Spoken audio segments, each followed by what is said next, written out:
mengenai perencanaan urbanisasi yang ada di daerah saya Sulawesi Tenggara. Untuk lebih lanjut, mari kita simak video berikut. Perencanaan berbasis skor pengelolaan keuangan daerah pemerintah daerah di Sulawesi Tenggara. Secara umum, kapasitas PKD pemerintah daerah di Sulawesi Tenggara sudah baik, namun masih perlu ditingkatkan. Sebagian besar pemerintah daerah memiliki kapasitas PKD yang cukup di atas 60%. Pencapaian kinerja tertinggi diperoleh pemerintah Provinsi Sulawesi Tenggara dan Kota Kendari. Kinerja pemerintah daerah Provinsi Sulawesi Tenggara dalam bidang perencanaan dan penganggaran.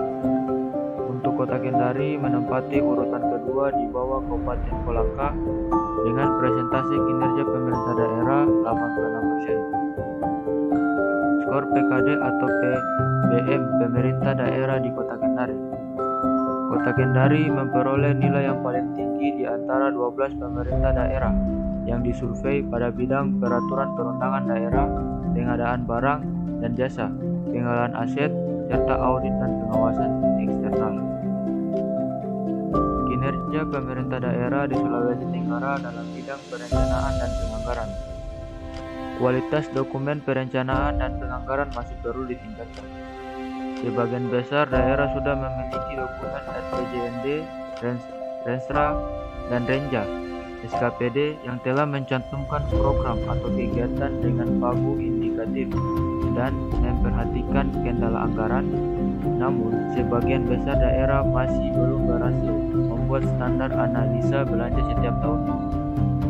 Hal ini mengakibatkan pagu yang disusun masih belum didasarkan pada efisiensi ekonomis dan efektivitas belanja untuk mencapai target kinerja yang diharapkan dan kewajaran belanja dalam satu tahun anggaran. Penurunan kemiskinan di kabupaten kota di Provinsi Sulawesi Tenggara. Untuk Kota Kendari berada di urutan terendah dengan presentasi pada tahun 2007 10,9% dan di tahun 2010 mengalami penurunan sebesar 2,9%, sehingga saat ini presentasi kemiskinan di Kendari adalah 8%. Isu-isu PKD bidang perencanaan dan moneter. Pertama, pengelolaan keuangan daerah di Sultra sudah menunjukkan perbaikan, namun masih perlu dibenahi lebih lanjut. Aspek PKD yang paling lemah adalah perencanaan dan penganggaran. Kedua, proses perencanaan belum berbasis hasil. Tiga, sinkronisasi perencanaan penganggaran dan moneter diperlukan konsistensi dan sinkronisasi program masih relatif lemah, baik secara vertikal maupun horizontal. 4. Dokumen perencanaan jangka pendek dan menengah relatif belum konsisten. 5. Proses perencanaan dilakukan melalui jalur top down dan bottom up, namun belum berjalan baik dan masih cenderung normatif. Selanjutnya, tingkat pemahaman stakeholder berbeda-beda. Tidak semua stakeholder memahami proses perencanaan dan moneter dengan baik. Dokumen perencanaan dan moneter baru dipahami sebatas dokumen formalitas belaka, belum pada substansi. Selanjutnya, legislatif dan eksekutif harus mampu melihat isu-isu krusial dalam perencanaan moneter agar dapat mengembangkan perencanaan pembangunan daerah yang sesuai dengan konteks lokalitas daerah dan pengembangan pemikiran global. Arti penting perencanaan. Pertama, perencanaan memberikan gambaran tujuan yang ingin dicapai dan bagaimana tujuan dicapai. Kedua, perencanaan menjadi pedoman bagi pelaksanaan kegiatan yang dibutuhkan untuk mencapai tujuan tertentu. Tiga, perencanaan dapat memperkirakan terhadap yang akan dilalui, meminimalkan ketidakpastian. Keempat, perencanaan memberikan kesempatan untuk memilih berbagai alternatif terbaik untuk pencapaian tujuan. Kelayakan perencanaan. Perencanaan harus rasional, bukan berdasarkan emosi dan perkiraan yang tidak berdasar. Perencanaan harus melihat dan memperhitungkan. Pertama, tujuan yang relevan bagi peningkatan kesejahteraan. Pemilihan dan desain kegiatan atau program yang tepat. Ketiga, penjadwalan implementasi yang tepat. Keempat, identifikasi masalah-masalah yang dihadapi. Kelima, sumber daya yang akan digunakan serta alokasinya. Enam, kelembagaan, organisasi atau badan pelaksananya. Perencanaan dimulai dari fakta dan berdasarkan hasil. Berikut pembahasannya. Mengapa menekankan pada hasil? Pertama, menegaskan objektif dan tindakan pemerintah. Kedua, hasil adalah sesuatu yang menciptakan benefit atau manfaat. Ketiga, indikator hasil akan memberitahu ketika sebuah kebijakan atau program sukses dilaksanakan atau tidak. Empat, langkah pengembangan kerangka hasil. Pertama, kesepakatan tentang hasil yang akan dipantau dan dievaluasi. Kedua, pemilihan indikator kunci untuk memantau hasil. Ketiga, baseline data pada indikator ada di mana kita sekarang. Keempat, perencanaan untuk perbaikan pemilihan target hasil. Isu dalam pemilihan ukuran hasil untuk pemantauan dan evaluasi untuk keperluan perencanaan.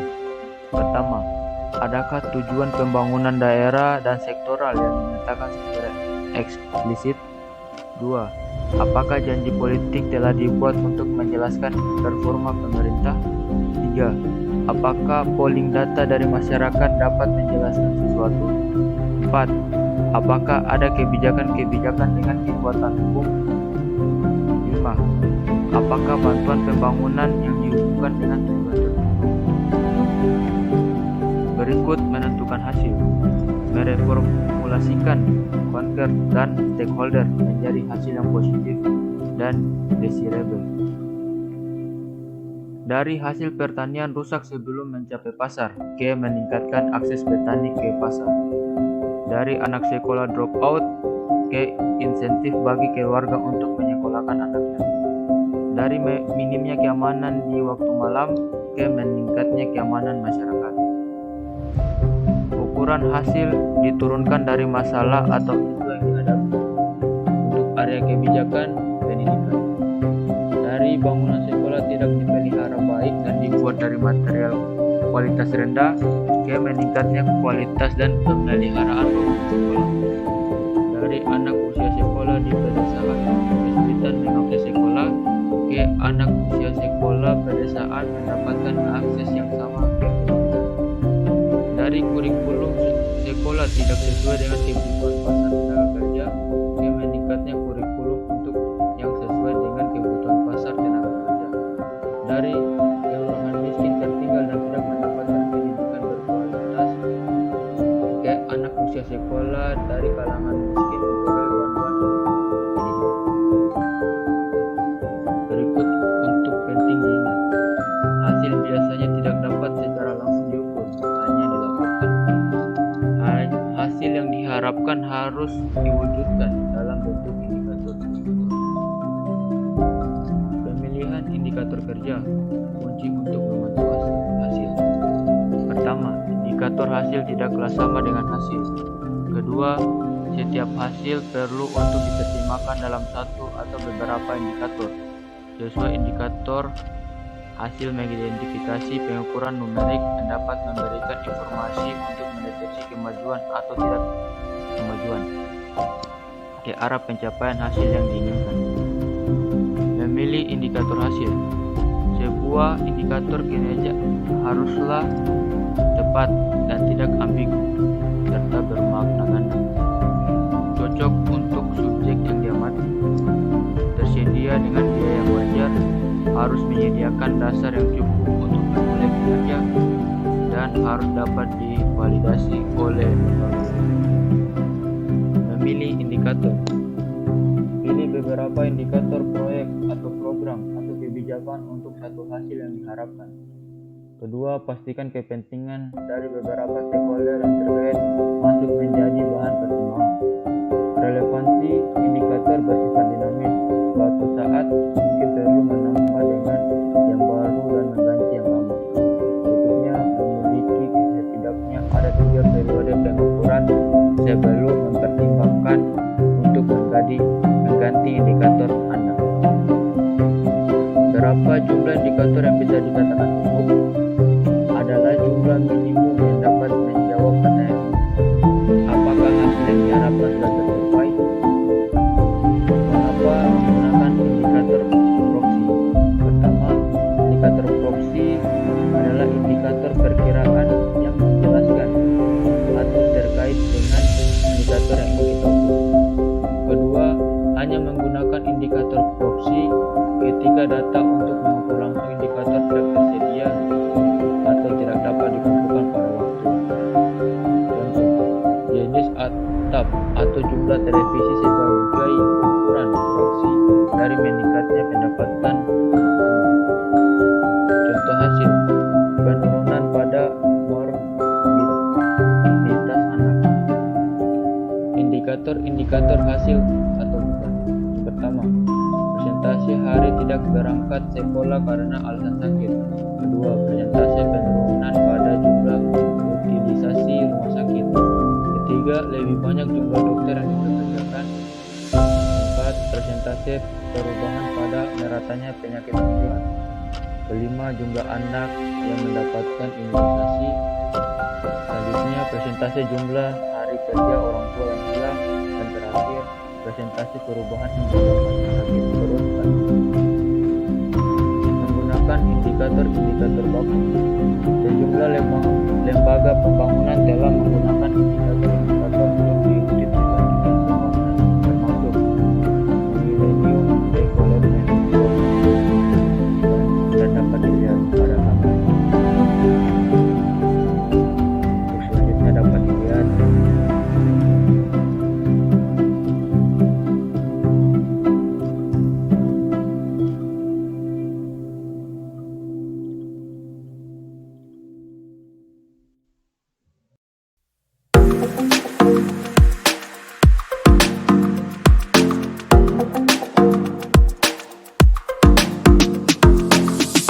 Itulah skema perancanaan berbasis hasil yang ada di daerah saya Sulawesi Tenggara.